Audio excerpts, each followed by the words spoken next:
A principios del siglo XX, la Iglesia en México consideró que el movimiento social era una amenaza por los movimientos socialistas que se venían dando. Para 1903 crearon un plan de cooperativas. Para entonces fueron creados los círculos obreros católicos, que eran grupos mutualistas y cooperativos de obreros que se reunían regularmente con los párrocos. El objetivo era educar al obrero a preservar la moral. Para 1904 ya existían estos círculos en una gran parte del territorio nacional.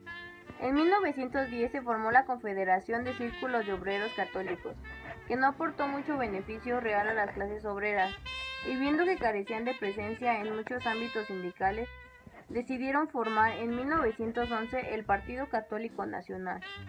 Este dio muestra de ser totalmente inadecuado para detener el movimiento obrero, llegándose a declarar pecado mortal la afiliación a algún sindicato. Al ver que no podían impedir que los obreros se afiliaran a los diversos sindicatos que empezaban a surgir. Una de las agrupaciones de trabajadores surgida durante la Revolución Mexicana, que agrupó a un número importante de ligas, uniones y centros de trabajadores, fue la Casa del Obrero Mundial, o COM, fundada el 22 de septiembre de 1912.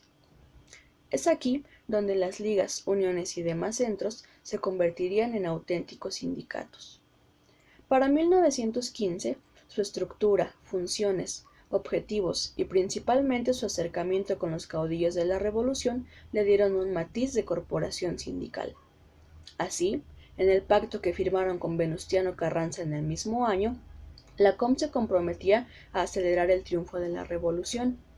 Formaron los batallones rojos, que eran guarniciones de trabajadores, y a cambio, la COM pudo extender su presencia en varios estados de la República. El 1 de mayo de 1918 se creó en Saltillo, Coahuila, la Confederación Regional Obrera Mexicana a convocatoria del presidente Carranza, con la participación de 115 delegados procedentes de 18 entidades federativas. La Confederación General de Trabajadores surgió en febrero de 1921 debido al descontento de algunas agrupaciones sindicales por las estrategias de lucha de la CROM.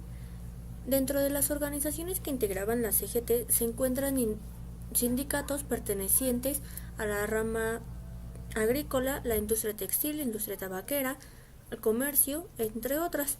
La CGT adoptó como principios fundamentales la lucha de clases y la acción directa. La Confederación de Trabajadores de México, CTM, es una central sindical obrera fundada el 24 de febrero de 1936 durante el gobierno del presidente Lázaro Cárdenas.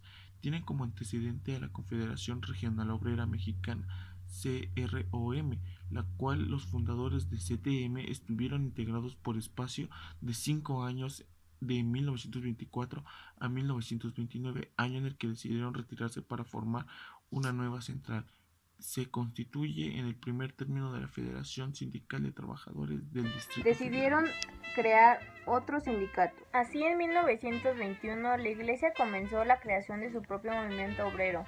Primero formó la Acción Social Católica y para abril de 1922 se creó la Confederación Nacional Católica del Trabajo, cuyas bases fundamentales eran respeto a la religión, al país y a la propiedad. El cura Alfredo Méndez Medina fue su primer secretario general. El gobierno y los sindicatos obreros fuera de la Iglesia anuaron fuerzas para impedir que los obreros se incorporaran a los sindicatos católicos.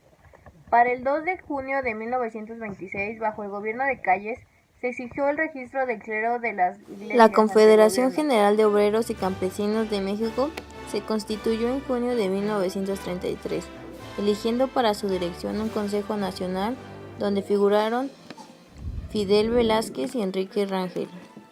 La Confederación General de Obreros y Campesinos de México se sustentó en federaciones nacionales que englobaron a los trabajadores de una misma rama industrial. Para 1934 contaba ya con una federación de trabajadores en la industria azucarera, alcorera y como similares. Siguiente tema tenemos a la CT, o más bien llamada Congreso del Trabajo. Esta fue creada en el año de 1966. Esta fue creada precisamente por Gustavo Díaz Ordaz, su presidente y líder. Fue de él la iniciativa para garantizar la industrialización con altas tasas de productividad.